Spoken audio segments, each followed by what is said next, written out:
recorded live. Hello, and welcome to the Castle of Horror interview segment, where we talk to writers and creators of today's genre worlds. From Denver, Colorado, I'm your host, Jason Henderson, author of the upcoming book, The Iron Thane, from Wordfire Press. This week we're talking to Sabrina Benulis. Sabrina lives in the Pocono Mountains of Pennsylvania with her husband, a baby daughter, and a spoiled but sweet, she says, cockatiel. When she isn't writing or cooking up another story to tell, she's learning to be supermom. She is the author of the Books of Raziel trilogy, and Archon, the first book, was her debut novel. The new novel, Angelus, from Harper Voyager, is the finale of that series. Welcome, Sabrina. Hi. Good Hi, to be here. Welcome. I'm so thrilled. We were talking about this a little bit in the show, because you're in the Poconos, which I think of as being something akin to being like living in Las Vegas. I mean, it's the place I think of as like resorts and casinos. Yeah. So your life is not one of traveling from resort to resort, you know. No, I wish. Yeah. I would give anything to go to a resort right now. So you mean no. Running a mean poker game like in The Sting or something. All right. Let's see. I've been taking a look at Angelus. This is the new one. It just came out, I think, this month from HarperCollins, Harper Voyager. So tell me a little bit. The Books of Raziel, that's the name of the series. Yes. They take place in this city that is sort of owned by or run by the church. And the whole story is one where angels and demons are very active on the earth, and there's a lot of cosmology going on. And so I know that you've said that you wanted this series to be unique. You've said this in interviews before. I set out to make this series unique. What do you mean by that? Especially since I know people are going to be hearing this interview who haven't read the Books of Raziel before. What sets this apart? What would you be happy if they got out of it? Well, I mean, I think like the main sense of uniqueness that I was going for, like from the start, had to do with, you know, the angels and the demons and, you know, the creatures themselves, because you know, I read like certain fantasy books in the past and seen movies and stuff, and you know, angels and things were always portrayed a certain way in them. Mm-hmm. They're very human, or you know, sometimes they would just be, how do I say this, like people with wings stuck to their back. You know, like there was nothing very. Something that really drew me in, and I wanted to take more of the approach where I used to read, you know, I started to do research about angels and things, and they would talk about how, you know, in the Bible and stuff, they'd be very, very alien creatures, you know, not like human beings. They could be very beautiful, you know, and very intelligent, but there was always something about them that, you know, frightened people a bit. So I kind of wanted to take that, and I kind of tied it into the gothic atmosphere of the story. Yeah. So, and then I felt that and it was important. When you say gothic, if I might interrupt you, when you say the story has a gothic atmosphere, I think I know what you mean, because there's a certain darkness and a certain, even the architecture and the sort of the feeling of it all being almost on a campus of these enormous buildings and churches. But what did you set out to make this a gothic story, and what do you mean by gothic when you say that? I think gothic has a lot to do with, you know, the atmosphere of the book, because you could have a scary book, and then you have gothic, and you know, I think gothic, like, you have this constant juxtaposition of like light and darkness in the novel. I mean, it has more to do with like brooding suspense, I think, or like a kind of like this hidden sense of terror sometimes. You know, I think, you know, gothic novels kind of tap into, how do I put it, like, you know, like hidden passions behind things, and they're not necessarily terrifying, you know, like horror novels or things like that. Oh, I know exactly what you mean. Do you think of this as being, so this is clearly fantasy, but if you were to try to describe it to somebody, you would, I guess, say, well, this is a gothic fantasy. You know, it's definitely like, I mean, if you had to pigeonhole it, it's like dark fantasy. You know, I call it gothic. That's even more accurate. But I mean, it's not like, you know, I don't know, like it's hard to describe, but I've been trying to think of this one book series I read years ago. Oh my gosh, it's an old one though, like Elric of Melniboné, it was called. Sure, absolutely. Yeah, Michael Moorcock, right? Yes, yeah, Michael Moorcock. Yeah, like that's like dark fantasy. You know, you read it and it's fantasy, but there's some scary stuff in it. So let me ask you, I apologize, I interrupted you. But I wanted to ask you about angels. So like for instance, in the world of Angelus, we're dealing with the aftermath and the ongoing sort of rumblings of the war between the angels and the devils. The war in heaven, so called, that was referenced in the Bible. And you have the deposed ruler of hell is here Lucifer. Explain to me, because I don't know the whole cosmology of the universe. Is this a reinterpretation of Lucifer, and how did you settle on that?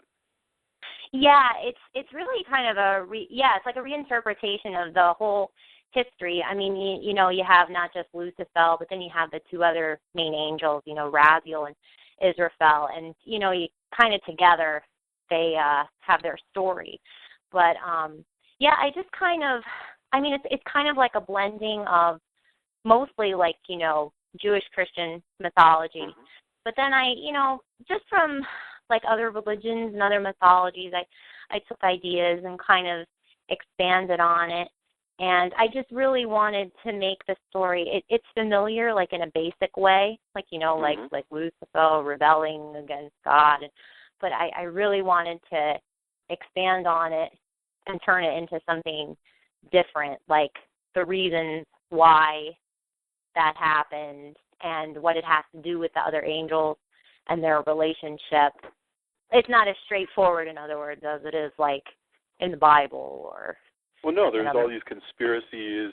There's there's the conspiracies between the angels and the devils who are moving among a human city. There's the church, which is powerful and devious. There's, you know, demons who have the capability of jumping in and out of the bodies of humans and controlling them. You know, there's your main character, the Archon, so-called, who's who was the main character of your first book, you know, which was your debut novel. So yeah, no, it's clearly a much more approachable kind of fantasy. I mean, in that sense, you know, we use this phrase urban fantasy to mean fantasy that has kind of people and cars in it, you know, and there's a lot of that, you know. I'm curious, like, when you set about studying angels, like, what were some of your favorite? And I didn't prepare you for this question at all. I was curious what some of your favorite sources were with, you know, like I found that I kept going back to the Book of Enoch, or what did you find yourself going to? Oh my gosh, I mean, it's like I've read so many over the years that like it's hard to pinpoint just one. But I did eventually pick up. It's called an Encyclopedia of Angels, and it's by this woman named Rosemary Ellen Guiley. Yeah, I actually have the book right here with me on my shelf. It was so comprehensive. I mean, she just goes into things about angels from everything from all the different religions to New Age things. I mean, my gosh, it's like for anything you could think of, she has an entry in there and just like expands on it, and it was just fascinating just to sit and read. Like I read it, like, page to page. So like, you know, I just reading it and, you know, getting all these other details about things, just kind of, you know, stuff like that would just spark my inspiration for a lot of things, like when it had to do with these angels and stuff. And I mean, I took liberties with you know, names and stuff, like some of the angels' names I made up or, you know, kind of changed. But well, you wouldn't be the first one. I mean, if you were writing in the Middle Ages, you know, there's clearly a lot of times when the writers just simply gotten mixed up about, you know, two different angels and combined them or split them apart or so forth. So you're definitely part of the tradition in that sense. Yeah, that's true. I guess so. I had a really cool one called, I got it here, it's called The Dictionary of Angels from Gustav Davidson, which I just love. the Encyclopedia Judaica has some kick-ass articles on angels. I remember that. But Yeah. Wonderful stuff. I mean, this is neat. I really love the world that you're playing in. So, how have people responded to you? Have you had any one thing that's different about writing in the past 20 years is that we actually get to hear from readers. They'll send you an email or so forth. Have you heard from anybody out there in the wild?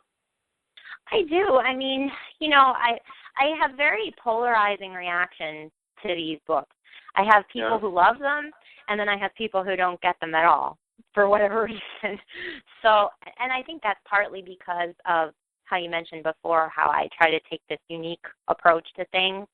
Mm-hmm. Like, some people really like that, because they like it being different. But then I had other people, actually be like, oh, well, they pretty much said these aren't the angels I'm used to. Angels aren't like this.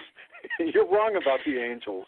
Yeah, exactly. Yeah, and I'm like, what do you say to that? I'm like, okay, well, not everyone's cup of tea. I haven't looked your books up on Goodreads, but I know that that's one place where readers, can make comments and review it. Sometimes really great observations, and sometimes completely bonkers observations. And one thing I was, are you ever tempted to by the way, the foregone conclusion, lest you're wondering, is you should not. But I'm just curious, are you ever tempted to get into debates with your readers about their conclusions that they're drawing about your book? No, no. And even people who, let's say, have a negative opinion about whatever I do or something. I take it for what it is, and I go on because I've just learned from other authors that it is never a smart idea to to argue with your reader. You just let it go and you move on, that kind of thing. That does seem to be the answer. Yeah. But it's one that I love to talk to writers about because everybody experiences this. Everybody experiences this thing where that guy kept saying that I was patterning this after this writer, but I don't know what the heck he's talking about. I wanted to talk to, I found myself often just wanting to take every reader out there out for a cup of coffee just to get into their heads, But no, all you can do is write another book. Exactly. Yeah. Speaking of books, Archon was your first one. Did you have any authors that you wanted to emulate as you were getting started? Was this the first book you wrote, or somewhere along the way, or what? Archon, yeah. Archon was, oh gosh. I'm going back to college. I graduated college in 2005, and that was when I started getting the ideas, the book trilogy. So it kind of shows you how long I've been invested in it. But yeah, then when I seriously sat down to start writing it, it went through a couple different versions. And then I had to get an agent and get the publisher. So yeah, it was my first novel. What do you mean different versions? You mean with a different main character, or first person versus third person, or how did it go? I never had to change it was always third person. Let me just put it that way. I never had to change that, and the characters I didn't really have to tamper with too much, but the story itself, there were some major things about it that changed over time, and that was kind of, some of that was me, and then then there was some of it that is your editor or your agent.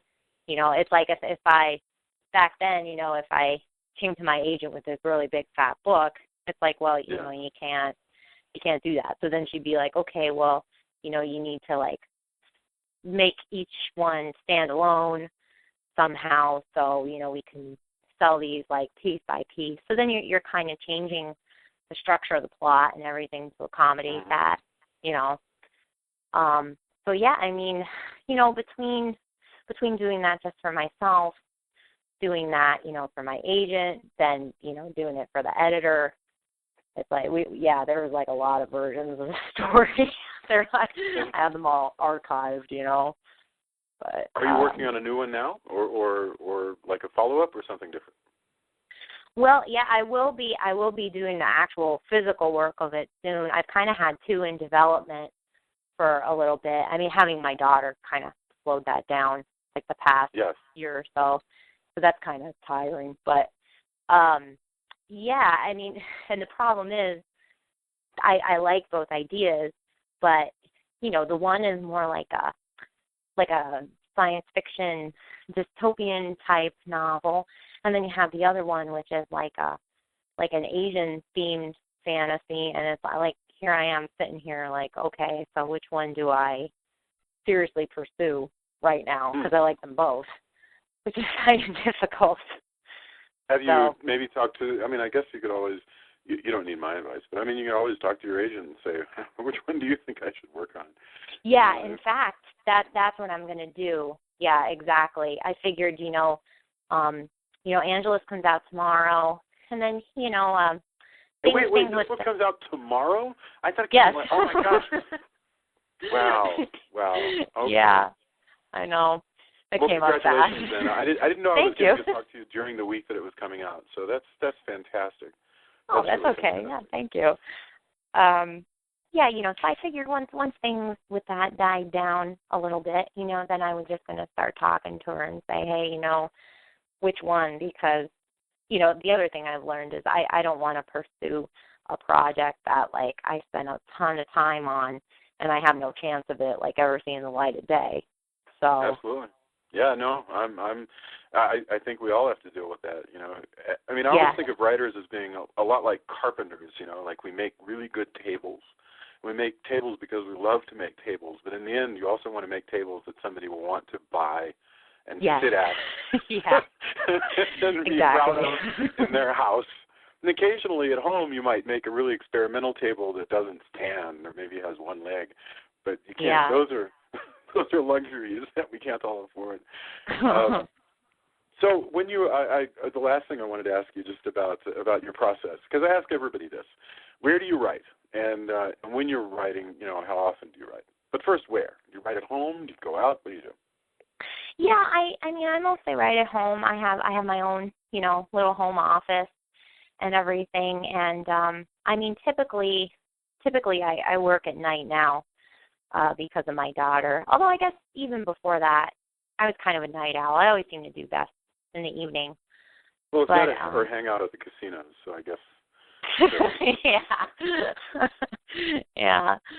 But yeah, I mean, when I'm writing like a first draft of a novel, I'm like, it's like that's my life for like 2-3 months. Well, especially if I have a deadline, because I mean, you're under the gun. So I used to tell my friends, like, well, I kind of have to be a hermit now, and I can't see anybody anymore for like 2-3 months. It's terrible, but it's true. I'm like, goodbye world. Just like shut myself up in the office and do what I got to do. And sometimes, that would mean pulling like really late nights, but it's kind of all part of the deal because, that comes in bursts. It's like, well, then there's a pause when you send it back to them and they have to look at it to see what needs to be revised. See, then you get time back to yourself for a little bit.